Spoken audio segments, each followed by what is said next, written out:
জীবনে এমন সময় আসে যখন মনে হয় সব কিছু শেষ, চারদিক অন্ধকার, কেউ পাশে নেই। কিন্তু বন্ধুরা, ঠিক এই সময়টাই আসল পরীক্ষার সময়। রবীন্দ্রনাথ বলেছিলেন, আশা করি না আমি কারো করুণা, আমার দাবি শুধু নিজের প্রতি সম্মান।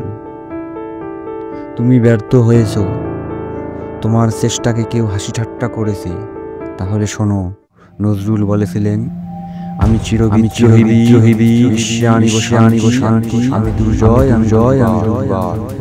তোমার ভিতর সেই আগুন, কেউ তোমাকে সুযোগ দেবে না, সেটা নিজেকে তৈরি করে নিতে হবে। ভালোবাসো নিজের স্বপ্নকে, ভালোবাসো নিজের লড়াইকে, কারণ এই লড়াইটাই একদিন তোমার গর্ব হবে। এই যে তুমি চেষ্টা করছো কিন্তু কেউ দেখছে না, এটাই স্বাভাবিক। সূর্যও তো রাতভর আলো দেয় না, কিন্তু তার মানে কি সে আলো হারায়? লালন বলেছিলেন, মানুষ হসলে সোনার মানুষ হবি, নিজেকে চিনো, নিজেকে গড়ো, কারণ নিজের সাথে যুদ্ধ করেই একজন মানুষ সত্যিকারের বিজয়ী হয়।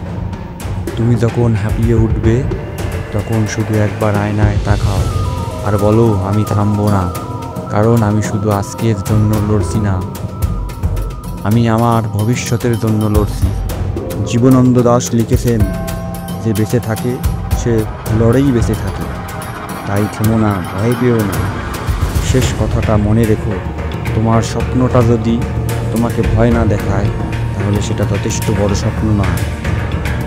নিজেকে ভালোবাসো, পরিশ্রম করো আর হাঁটো। হাঁটতে হাঁটতে একদিন তুমি ইতিহাস হয়ে যাবে। জেগে ওঠো, এগিয়ে চলো, কারণ পৃথিবী অপেক্ষা করতে তোমার বিজয়ের গল্প শোনার জন্য। আজকে এতটুকুই বলে শেষ করছি বন্ধুরা। পরবর্তী ভিডিওর জন্য অপেক্ষা করবে এবং আমার এই চ্যানেলটি সাবস্ক্রাইব করে রাখবে।